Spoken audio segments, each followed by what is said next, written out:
Hello Ibanagans! Kung nasika mo, happy Saturday sa inyo. Katatapos ko lang mag-workout kanina. So medyo 2 days ako ang hindi nakapag-gym. Kaya medyo dinagdagan ko lang ng extra workout.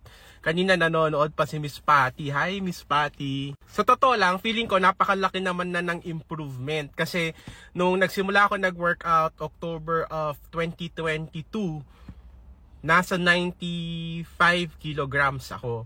So ngayon, makalipas ang isang taon at ilang buwan, ako ay nasa 96, 72 kilograms na ako. So ang laking achievement nun para sa atin. Actually, gusto ko kayong isama sa kineming fitness journey ko.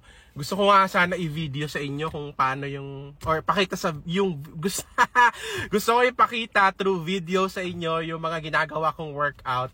Para lang makita nyo, malay nyo, di ba? Maging fitness coach ako, charot.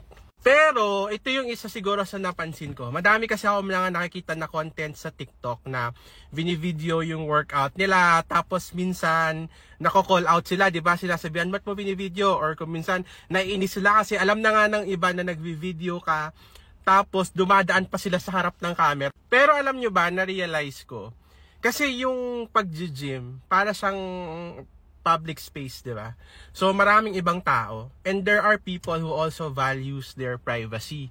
O kung baga, ayaw nilang nahagip ng camera, or ayaw nilang makita ng ibang tao na malaki sila, or ayaw ng ibang tao na nakikita nila yung effort na ginagawa nila para magpapayat or magpaganda ng katawan. So never talaga ako nag-attempt na mag-video na habang nag-workout ako kasi nahihiya ako na baka may makapture na ibang tao who values their personal space. I'm not saying na wag mo dapat i-document yung fitness journey or wag kang mag-video sa loob ng gym. But you have to understand na kailangan nating respetuhin yung personal space ng ibang tao at kung sakali man na mahagip sila ng camera natin habang nagdo-document tayo ng fitness journey natin, magpasintabi tayo. Unless game din sila na masama sa video mo, di ba? Pwede mong sabihan, hey, I'm taking a video, would you mind?